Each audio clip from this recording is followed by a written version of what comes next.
That's why we're losing our Constitution, the very document that secures our freedoms.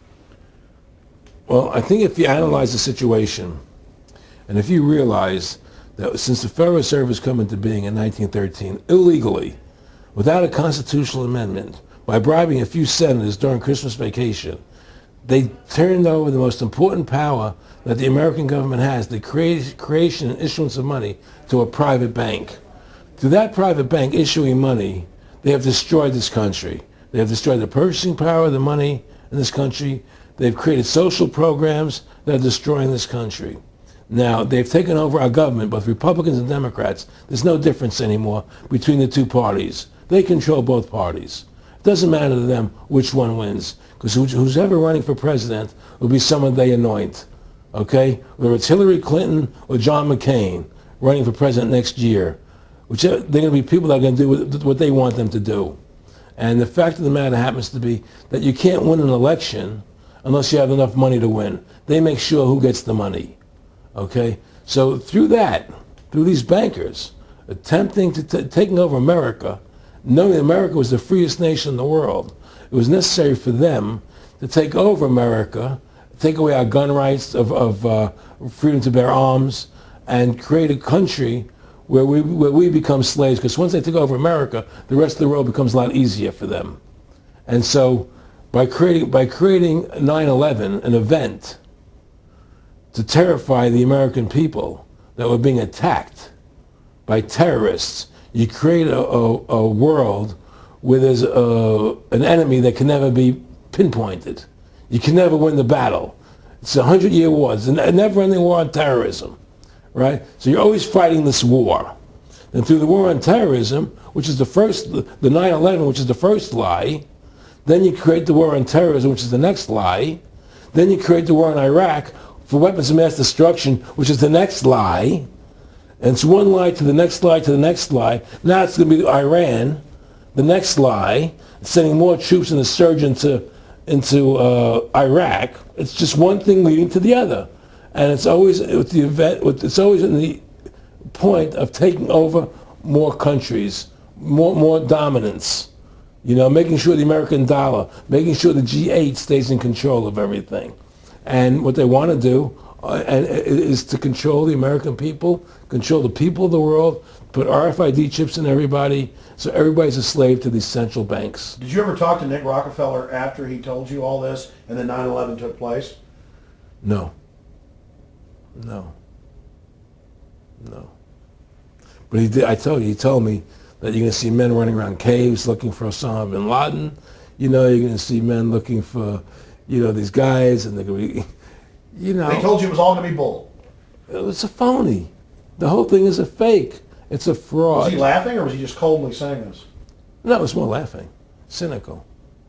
Laughing. It's more like, how stupid everybody is.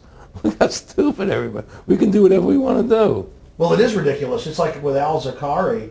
They claim they killed him like 14 times. And then they never said, well, we didn't kill him last time, but we killed him this time. They never even, now they're like practicing being ridiculous. Well, what about bin Laden being in the American hospital, getting kidney help? Yeah. Right? In the American hospital, yeah. Right? They could, if they wanted Osama bin Laden, they could have gotten him. Oh, yeah. He was right in the American, after the Cole. Well, every time our troops really would catch some Taliban leaders, they would be ordered by the generals to let them go. That's come out in the newspapers, but only here or there. And they kept going, and then Pat Tillman was complaining about it, and then he got shot. I've talked to his brother. Oh, you did? And then he got shot, and it was a big hero charging Al-Qaeda. No Al-Qaeda, somebody shot him in the back. Look, we're dealing with complete evil. We're dealing with complete evil. And until the American people wake up and say, we don't want this evil in our country anymore, and we want to come back to a country of decency and goodness and integrity and honor, we're going down that road. And that's what it's going to take. It's going to people to stand and say, we don't want to live in this kind of a world anymore. I believe we should pull all our troops out of Iraq. I believe we should leave other countries alone. Let other countries live their lives the way they choose to. Stop trying to spread democracy around the world, which is the worst form of government there is anyway. Restore our republic to what it's supposed to be, and go back to what the founding fathers gave us, and try and restore that. Restore the republic. Like the point of everything is that we have to mobilize. Each one of us. You and I can't do everything, Alex.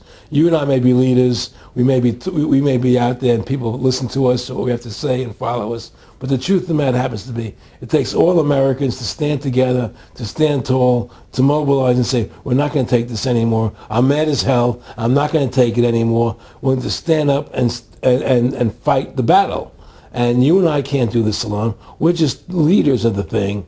But other people have to join in with us and stand side by side, shoulder to shoulder, and say, I'm not going to take it anymore. That's what it's going to take to win this effort and to stop cooperating with the government and with all their rules and regulations and to wake everybody up, to hand out DVDs of my movie, to hand out DVDs of your movie, to educate everybody to what's going on. Well, freedom and liberty is what people are really want. And it's time to stop the duplicity of the government from lying to us. You see, many people know the truth of what's happening in this country. They know the truth, like the numbers you gave about 9/11, but they're afraid to stand up. People have to find their courage and stand up and say, I'm not going to take this anymore. I know the truth, and it's like they create a situation where if you tell the truth, you're considered a lunatic. In other words, if someone goes on a TV show and says 9/11's an inside job, oh, you're an idiot, you're crazy. They call you names. You can't be afraid of that.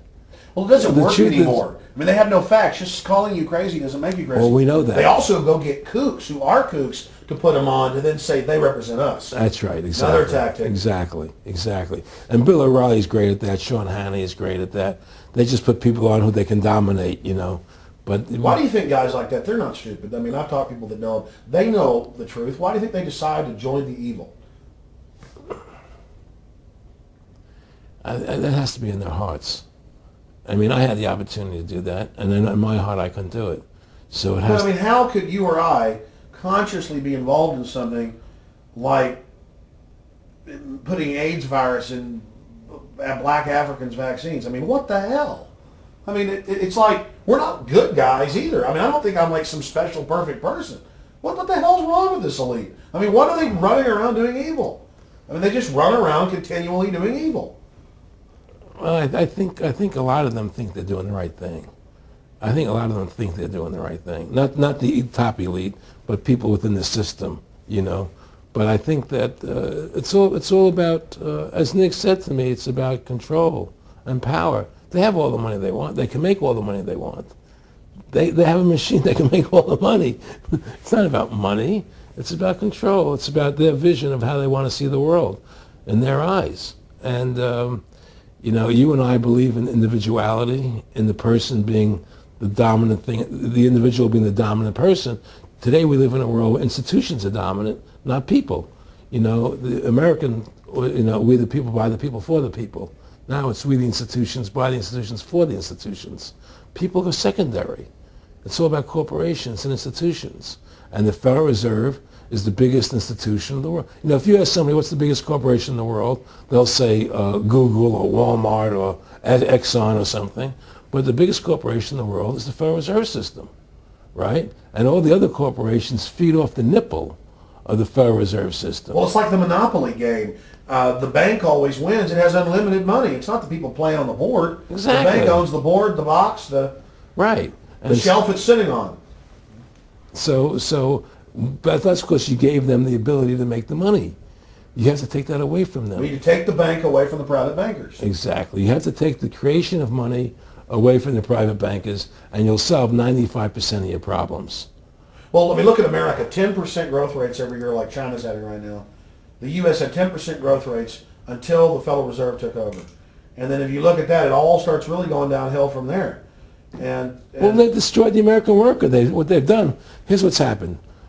The Federal Reserve has created this massive inflation in America, which means that the American worker has to keep making more money to keep up with the cost of living. The more money they make to keep with the cost of living, the less competitive they become in the world economy.